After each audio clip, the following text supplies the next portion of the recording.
Nestle healthy kids और magic बस India foundation ने विश्व पर्यावरण दिवस पर मुंबई में चलाया बड़ा स्वच्छता अभियान। दादर, शिवाजी पार्क और दादर बीच पर विश्व पर्यावरण दिवस के अवसर पर एक जागरूकता और स्वच्छता अभियान का सफल आयोजन। एक रिपोर्ट कृष्ण कुमार शर्मा के साथ। खूप प्रदूषण वाढत चाललं आहे। आपण बघायला गेलं तर प्लास्टिकमुळे पाण्यात खूप हे होतात, पाण्यामध्ये राहणारे मासे वगैरे त्यांच्यासाठी पण खूप हानिकारक आहे। आणि बोलतात ना हवा वगैरे, म्हणजे आजकाल नवीन म्हणजे असे पोरं वगैरे येत आहेत, त्यांना प्लास्टिकच्या प्रदूषणामुळे खूप असा त्रास होतो त्यांच्या हेल्थसाठी। प्लास्टिक असं म्हणजे कमी वापरायला पाहिजे, पण कसं आहे माहिती का की प्लास्टिकचे वापर आजकाल खूप वाढत चालले, प्रमाणाच्या बाहेर वाढत चालले। प्लास्टिकमुळे अनेक गोष्टी बनतात, त्या गोष्टींचा पण आपण वापर करू शकतो। पण प्लास्टिक ही नाही एक अशी गोष्ट आहे की ना ती फक्त माणसांना आहे ना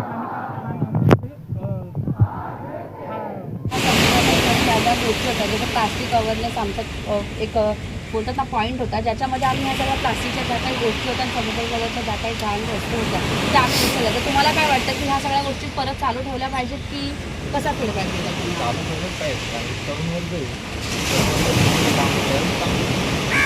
अजून पण कृषी ऑर्गनायझेशन करणार ते आले तर चांगलंच आहे, खराब आहे तुम्ही चांगलंच काम करता। ओके, ठीक आहे।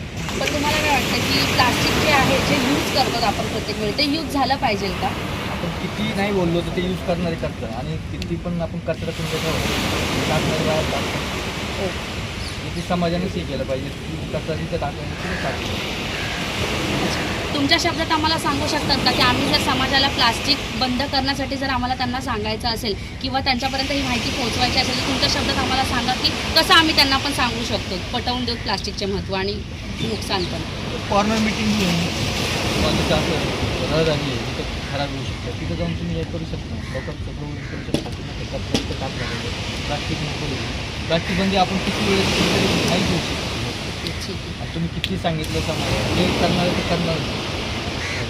तुमचं कार्य जे चांगलं आहे, बेस्ट आहे एकदम, तरुण वर्ग याच्याकडे वळतो अजून काय